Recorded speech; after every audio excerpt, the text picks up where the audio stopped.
Paano malalaman kung kailangan na palitan yung motor base lang sa itsura ng motor? Kahit na hindi nyo papaandarin yung motor mga idol, magbabase na lang kayo sa itsura ng motor. So, bibigyan ko ng dalawang tips mga idol para sa mga newbie natin para maiwasan yung back job. So, unang tips dyan mga idol, kapag brown na yung kulay ng motor, kailangan ganito pa rin yung kulay. Yan, kailangan kulay tanso pa rin. Kapag brown na kasi mga idol, ibig sabihin, malapit na siya sa pagkasunog. Pangalawang tips mga idol, kapag hindi na pantay yung kulay ng running saka starting. Ibig ko sabihin, kapag yung running ay kulay brown, tapos yung starting coil ay kulay tanso, ibig sabihin, yon kailangan na rin palitan yun. Kahit na umaandar pa yan, kahit na malakas pa yung ikot niyan, so kailangan pa rin natin palitan. Siyempre, kung repair nyo yun mga idol, kailangan ipaliwanag nyo sa customer. Sabihin nyo, hindi po kasi natin alam kung hanggang kailan na lang itatagal kasi nga medyo yung itsura ng motor niya ay brown, medyo may malapit na sa pagkasunog, 'di ba? So, kailangan na magandang pagpapaliwanag sa customer para wala kayong maging away ng customer, 'di ba? Papayag at papayag naman yan basta mapaliwanag yun ng maayos, 'di ba?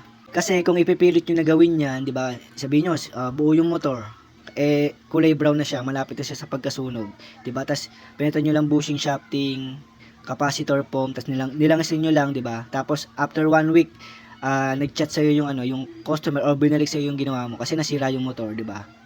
Ano mangyayari? Sabihin mo, sisingilin mo uli ng panibagong bayad sa motor, tas gagawin mo. So, ano isipin ng customer, di ba?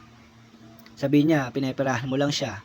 Dapat, sa una pa lang sinabi mo na kailangan na palitan yung motor. Kahit nabuo pa yung motor, kailangan na palitan kasi hindi natin alam kung hanggang kailan na yung itatagal. Kasi nga, yung kulay ng motor ay brown na. Medyo malapit na sa pagkasunog, di ba?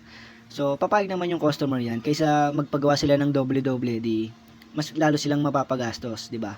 Ang tawag diyan mga idol, hindi naman tayo nang loloko ng customer. Ang tawag diyan ay pagpapabango ng pangalan, di ba?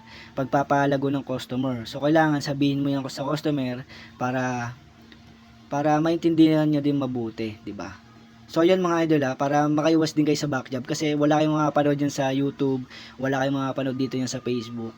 So ito sinasabi ko sa inyo mga idol, kasi mga newbie pa lang kayo, hindi nyo pa alam kung kahit na kulay brown pa yan, kahit na magkaiba yung kulay, kung okay pa yung motor, umaandar pa, di ikakasan nyo lang, ibibigay nyo lang sa customer, di ba? So hindi nyo alam yun. Kumbaga experience na tong yung sinashare ko sa inyo para makaiwas din kayo sa back job. So unang tips mga idol, kapag kulay brown na yung motor, malapit na sa pagkasunog, kailangan ng palitan. Ipaliwanag nyo lang sa customer, di ba? Pangalawang tips, kapag hindi napantay yung kulay ng starting sa running, so kailangan ng palitan yun. Pero kung mapilit si customer mga idol, edi gawin mo, basta ipaliwanag mo ng maayos sa customer na kapag nasira yung motor, wala pong warranty, hindi siya kasama sa warranty. Kung ano lang po yung pinalitan natin na pyesa, yun lang po yung may warranty. So, ganun na lang mga idol, basta magkaroon na kayo ng magandang usapan ng customer para wala kayong maging away.